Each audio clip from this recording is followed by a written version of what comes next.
Il s'est tenu vendredi 17 juillet 2026 à Kinshasa, dans la salle de l'église de Saint des derniers jours de Massina Petro-Congo, la conférence Jeunes de Tchangou, réveillez-vous, avec comme thème Que ferons-nous de cette génération perverse? Initiée par M. Serge Kayembe, cette conférence a réuni plusieurs panélistes, mais avant tout, au début de cette conférence, celui qui est affectueusement appelé Yamola a eu à animer un tout petit peu la salle.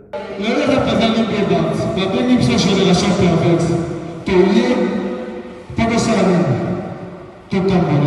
est-ce que vous mettez la main au premier à la. Merci beaucoup. Mesdames et messieurs, nous tenons également à remercier toutes ceux qui ont participé dans cette conférence. Vous êtes venus à Kinshasa, à Gomesi, à Lubumbashi, à Matadi, juste pour assister à cette conférence. Nous vous disons merci pour cela. Et pour commencer avec les thèmes de cette conférence, que ferons-nous de cette génération perverse? Place aux choses sérieuses, des interventions de taille sous des acclamations et des questions sérieuses aux endroits de différents panélistes. Premièrement, je remercie le hôte de cette conférence, les camarades Serge Kayembe, qui m'a appelé Maître Mola, pour cette belle occasion qui m'a accordé d'être devant vous. En tout cas, je suis humble serviteur. J'aimerais que vous me donniez votre édition pour que nous puissions avoir la bonne compréhension. Tout le monde veut se paraître comme un qui est l'eau. Il y a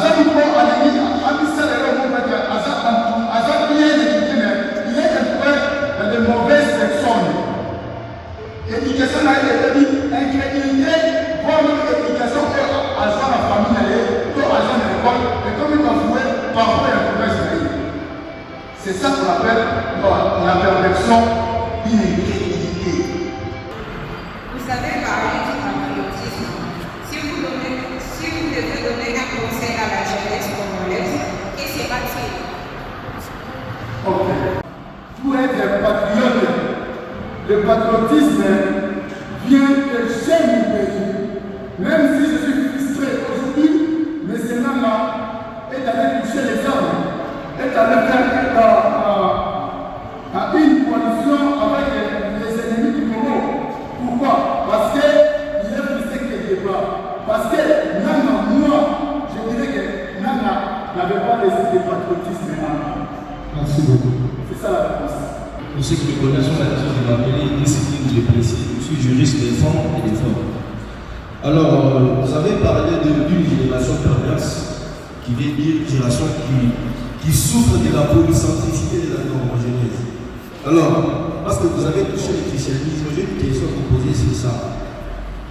Vous parlez en Matthieu, c'est là, dont Jésus parlait d'une génération mauvaise et adultère. À quoi cette description est-elle comparable à notre époque et quelles solutions bibliques proposez-vous face à Jésus avait calculé ses disciples d'une génération perverse. Il avait dit ça tout ce là que faute de l'incrédulité, maladie d'incrédulité. Et nous, en tant que génération, les générations perverses, c'est parce qu'il y a une partie des jeunes qui se comportent mal, qu'il y a aussi une autre partie des jeunes qui se comportent bien, qu'on doit être appelés perverses. Alors, je vais baser mon exposé sur 3 axes. Le premier axe serait religieux, les seconds seraient sociopolitiques. Et puis, le troisième axe, évidemment, comme je suis médecin, je toucherai quelques points concernant la médecine. C'est-à-dire certains points ou certaines pratiques que les jeunes font, mais qui ont trait à la médecine. Alors, commençons sur le premier axe, qui est l'axe religieux. Alors, mon prédécesseur a bien défini une génération perverse. J'ai beaucoup aimé quand il a parlé de la corruption, une génération corrompue. Mais moi, je viens pas pour contredire, mais plutôt pour dire encore la perversité ou la perversion. C'est des concepts souvent synonymes, mais il y a quand même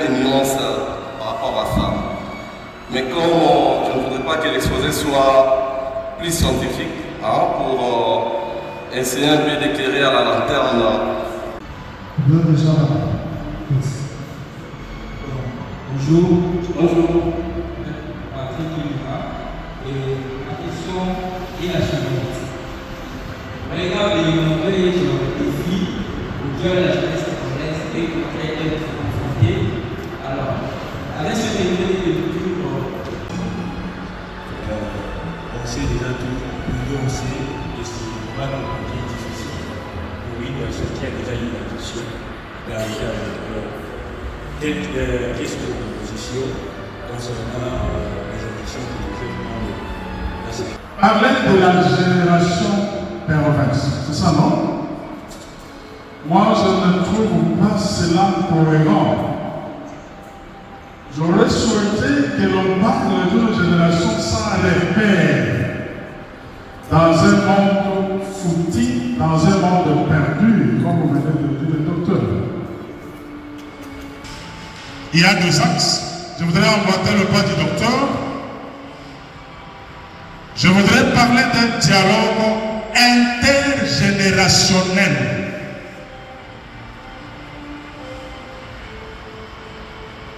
Comment doit-on quitter cet état de manque de repères? C'est des fois par le dialogue. Nous devons dialoguer.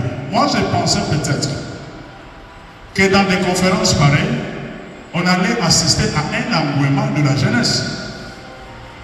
Vous voyez, tout ce qui tient à des échanges, ce sont peu de jeunes qui s'intéressent. Même si on l'avait appelé à une activité de chant, de la musique, vous allez voir beaucoup de jeunes assister à cet événement. Déjà, c'est la prise de conscience de la jeunesse, du jeune lui-même. On ne s'intéresse pas aux bonnes choses, comme les conférences pareilles. On souhaite bien s'intéresser à des choses très futures, des futurités. Qui contribue bien au développement de ce pays. Et qui finance les campagnes technologistes pour le plaisir. Et pourtant, dans ce pays, il y a des jeunes financiers qui manquent parfois de santé équitable. Alors, cela vous étant un orateur bien qualifié, j'espère, quels sont les mécanismes que l'État congolais peut avoir pour valoriser, développer, pousser les jeunes congolais à exploiter leurs valeurs et leurs talents? Merci. Donc, on met sur le sur la même pied d'égalité. Sans pour autant savoir que ceux qui cotisent sur le même pied d'égalité, il y aura aussi que nous devons vivre la perversité à changer. Je vais bien commencer par une expression d'une personne qui est très importante. Et pendant qu'il réfléchissait, il a dit: les jeunes gens parlent de l'avenir parce qu'ils n'ont pas du passé. Et les hommes âgés parlent du passé parce qu'ils n'ont pas d'avenir. Et en étant jeune, je vais parler de l'avenir parce que je n'ai pas du passé. Nini mwasi na mobali basangisaka nzoto sikoyo biso toyekoli na bafilme wana lwe ezoprevoir nini mpo na biso naza na question moko koleka oyo biso mpo tozalaka perdu. Merci. En fait, avant de poser ma question, je voudrais relever en 2023 en France, il y avait une étude montrant qu'en 2023, la majorité de nos consommateurs de films pornographiques étaient des prises de femmes. Parce que nous, chez nous, c'est au moment où on a juste limité l'accès. Merci beaucoup. Vous savez, l'indépendance est difficile à enlever. Quelqu'un qui s'est déjà habitué à faire ce genre de choses, c'est vraiment difficile. Dans l'ancien code pénal, là je vous parle maintenant en tant qu'avocat, avec ma petite expérience dans cette profession. La loi, dans le cadre de diffusion des films pornographiques, c'est la loi pénale. La loi pénale, c'est la loi qui incrimine, c'est la loi qui sanctionne lorsque vous commettez une infraction. Et les infractions ne sont pas forcément ce que nous nous imaginons.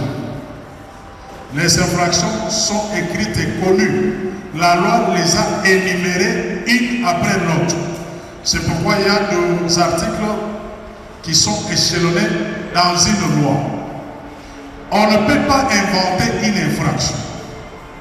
Donc les infractions sont déjà connues, elles sont énumérées et à chaque infraction, on y est rattaché une sanction. C'est pourquoi nous nous disons, nous crime, nous la poème sine lege. Il n'y a pas de crime, il n'y a pas d'infraction sans loi. C'est que toutes les infractions, voire même toutes les peines, sont définies par la loi. Ici, nous parlons de le film pornographique. Lorsque nous analysons les dispositions du Code pénal de 1959, c'est ça notre Code pénal.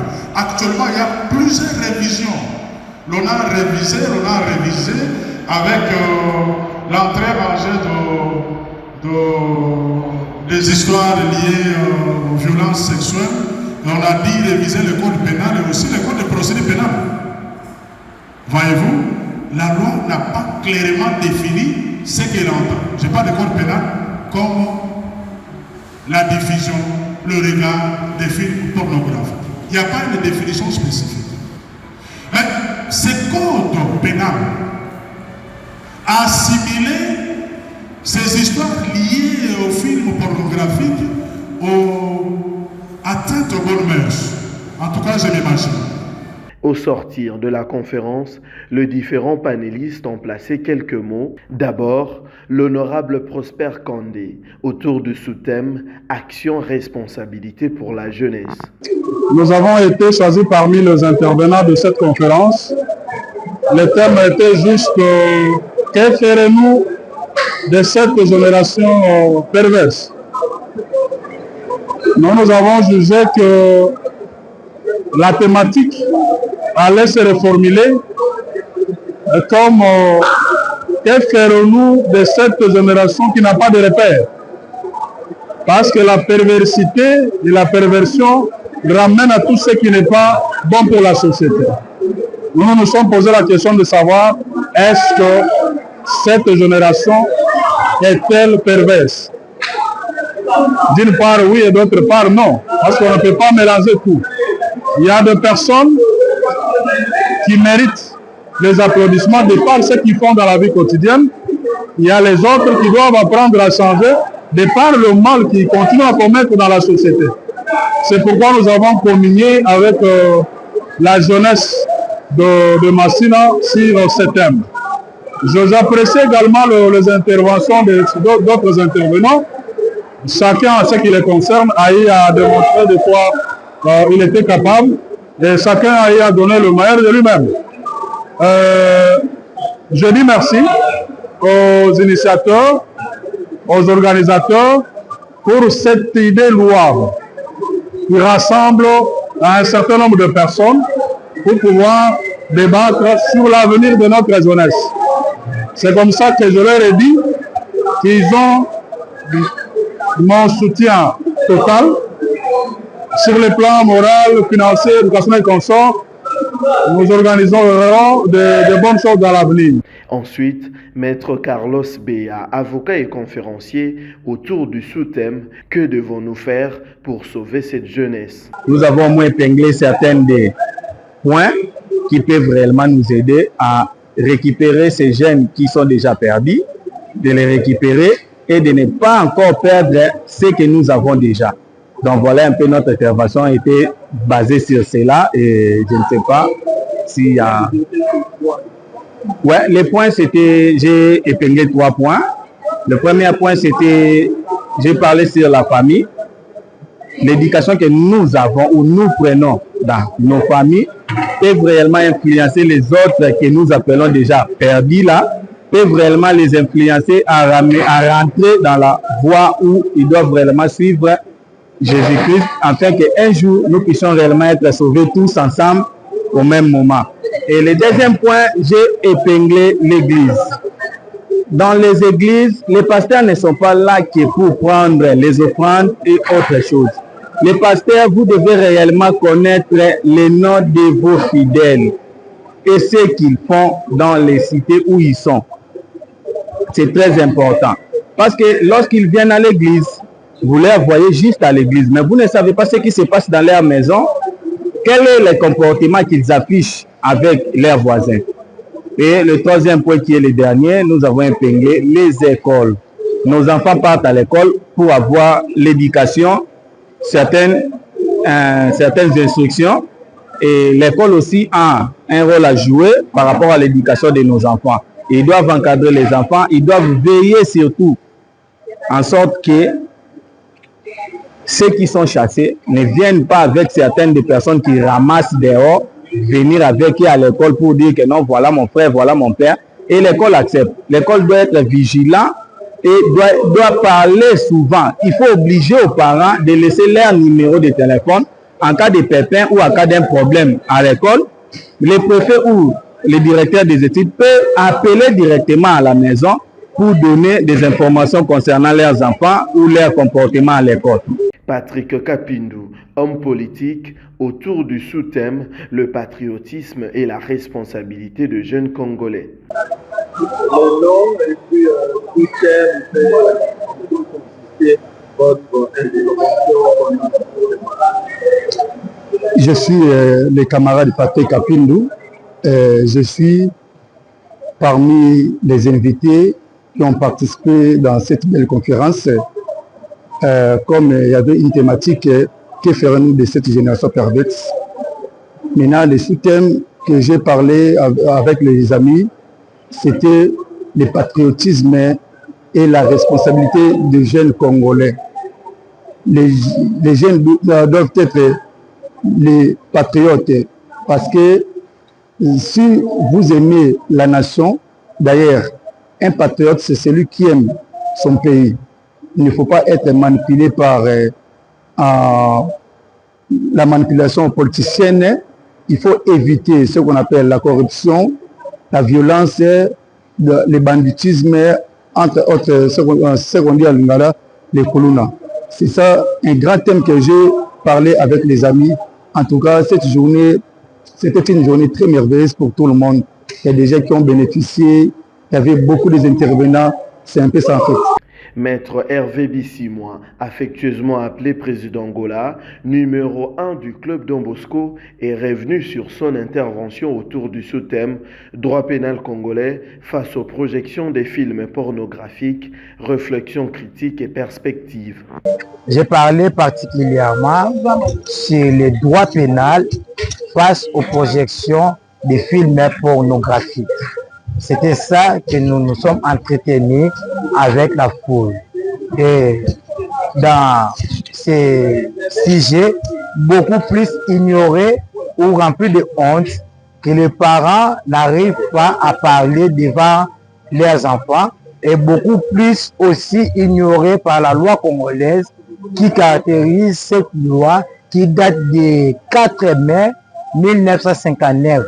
Donc aujourd'hui, nous avons évoqué, parlé, discuté de façon que cette loi doit être révolue vu l'évolution de la Constitution, car la loi est devenue désuète. Puis en dernière position, celui qui est l'initiateur de la dite conférence, Serge Kayembe, a placé un point final sur la dite conférence « Jeunes de Tchangou, réveillez-vous ». Bonjour à tous, je me réponds au nom de M. Serge Kayembe, autrement appelé Yamola, initiateur de cette conférence qui aujourd'hui va parler d'un thème très important. Le thème de cette conférence, que ferons-nous de cette génération perverse? Donc, thème yango wana ozaki presque tolobelo intervenant ba expliquer biso comment est-ce que jeune à cause là, comment est-ce que ba jeune ba cause là, comment est-ce que génération habituée est problème. Vraiment na pesi merci beaucoup na ba jeune au ba répondre l'invitation na biso. Vraiment un grand merci. Et merci beaucoup aussi dans la chaîne Abisso GM Télévision, Longo Nyamingi, na mwana mboka, HK, vraiment journaliste Mo Bunene. Vraiment, tout merci, la bino fort.